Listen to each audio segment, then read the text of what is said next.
Olá, eu sou o Padre Francisco e essa é a meditação do Evangelho de hoje, segunda-feira da 12ª semana do Tempo Comum. É o Evangelho de São Mateus, capítulo 7, de 1 até o versículo 5.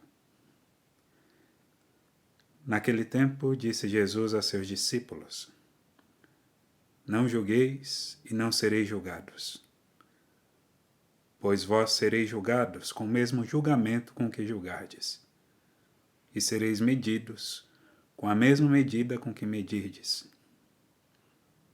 Porque observas o cisco no olho do teu irmão e não presta atenção à trave que está no teu próprio olho? Ou como podes dizer ao teu irmão: deixa-me tirar o cisco do teu olho, quando tu mesmo tens uma trave no teu?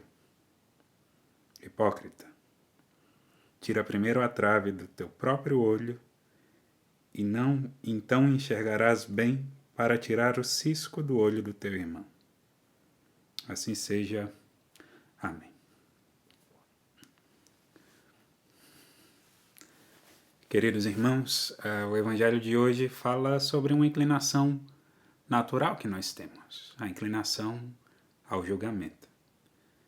O pecado, ele fez com que a nossa inteligência fosse obscurecida para discernir bem as coisas e também com que a nossa vontade se enfraquecesse para escolher nelas a vontade de Deus.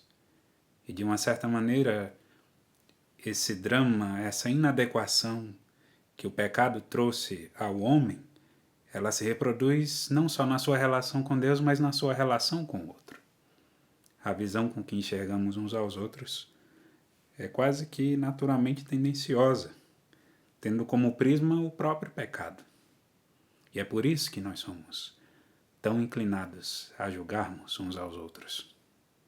Com muita facilidade, rotulamos as pessoas pelo modo com que elas falam, pela classe social a que pertencem, pelas suas escolhas políticas, mas esquecemos que nós, com o nosso modo de conhecer as coisas, atingimos somente as aparências.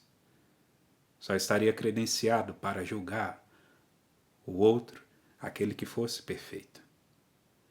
Nosso Senhor Jesus Cristo, verdadeiro Deus e verdadeiro homem, com a sua humanidade perfeitíssima, do alto da sua cruz, ele que poderia condenar toda a humanidade, sequer escolheu nos julgar.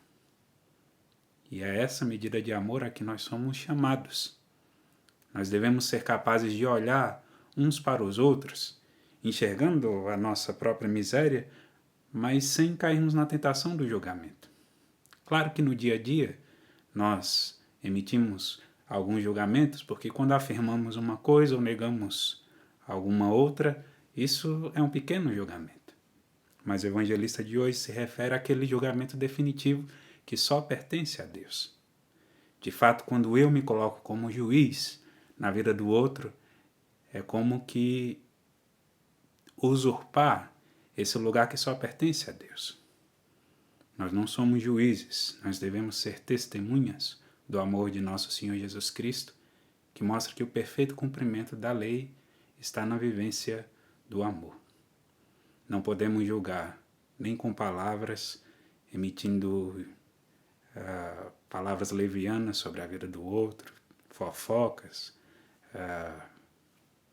Não podemos julgar também emitindo juízos no nosso interior, porque ainda que as outras pessoas não escutem aquilo que a gente fala de ruim a respeito do outro, com juízos interiores, Deus, que vê o que está oculto, se coloca como testemunha entre nós e nosso irmão, que ali, mesmo que no nosso interior está sendo negada a oportunidade de se defender, uma oportunidade de justiça, e nem tampouco podemos ver o outro precisando da nossa ajuda e, por uma má impressão que nós temos, que quase sempre está errada, deixá-lo de ajudar. É preciso ir além do julgamento. Lembremos que o próprio Cristo foi vítima de um julgamento injusto e ele, sem ter culpa, foi condenado como o pior dos criminosos. De uma certa maneira também aí nós podemos afirmar que é a Cristo que nós julgamos no próximo. E por isso é de capital importância que resistamos a essa tentação. Já dizia Santa Madre Teresa de Calcutá: quem perde tempo julgando as pessoas dedica um tempo que deveria ser utilizado para amá-las. Ou seja, quem julga perde o tempo que deveria empregar amando as pessoas. Que nosso Senhor Jesus Cristo nos dê a graça de lidar bem com a miséria um do outro. E se algum dia a miséria do outro tocar a nossa vida e se tornar para nós o sinônimo de prejuízo, de frustração, de decepção, que o prejuízo seja moral ou material, nós não podemos julgá-lo ou falar mal dessa pessoa. Devemos entregá-la para Deus, que na sua onipotência pode muito mais a respeito da vida dessa pessoa do que o efeito das nossas palavras e das nossas atitudes. Que Deus nos dê tal sabedoria. Amém.